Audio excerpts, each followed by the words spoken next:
જય જિનેન્દ્ર, હું અમીશા અને આજે હું આપ સૌ માટે લાવી છું સ્નેક એડસ.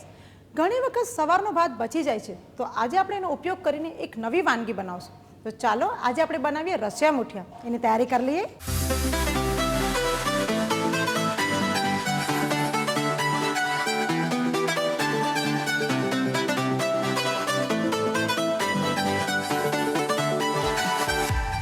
રસિયા મુઠિયા બનાવવા માટે આપણે એની અંદર ભાત લેશું.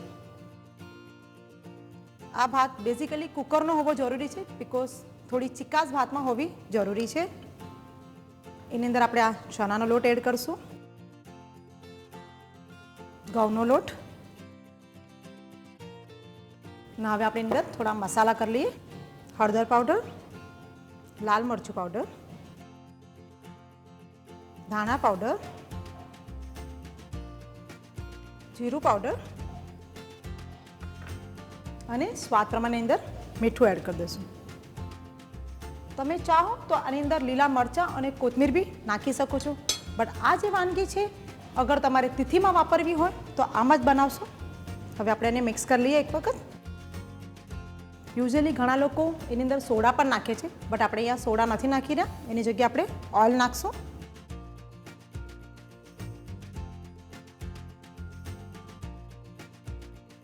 સો હવે આપણે એની અંદર પાણી એડ કરી દઈશું અને એને પ્રોપર એકવાર મિક્સ કરી લઈશું. સો આપણો જે આ મુઠિયાનો ડો છે એ બંધાઈ ગયો છે અને હવે આપણે આને 2 મિનિટ માટે સાઈડમાં મૂકી દઈએ. અને હવે રસિયા મુઠિયા બનાવી રહ્યા છે તો એનો વઘાર કરીને ખાટી છાશ વઘારી લઈએ.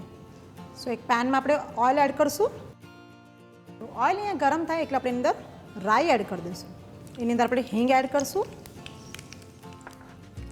થોડી હળદર પાવડર અને થોડું એની અંદર લાલ મરચું એડ કરી દઈશું.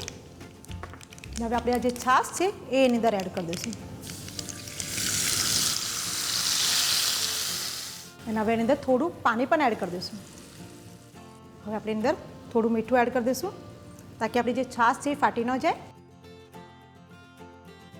મુઠિયામાં પણ આપણે થોડો મસાલો કરેલો છે એટલે આમાં મસાલો તમને જોઈએ એટલો જ તમે વાપરી શકો છો. આપણી છાશ અહીંયા ઉકળી જાય એટલે આપણે આ નાના નાના મુઠિયા બનાવીને એની અંદર એડ કરી દઈશું.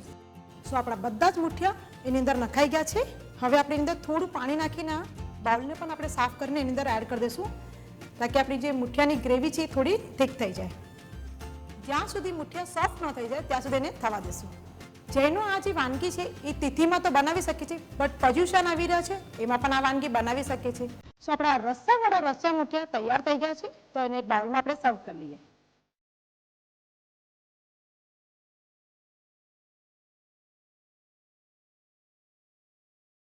સો ગરમા ગરમ રસિયા મુઠિયા તૈયાર થઈ ગયા છે. આ રેસીપી જલ્દીથી નોંધ કરો અને જલ્દી બનાવો, પર્યુષણ નજીક આવી રહ્યા છે.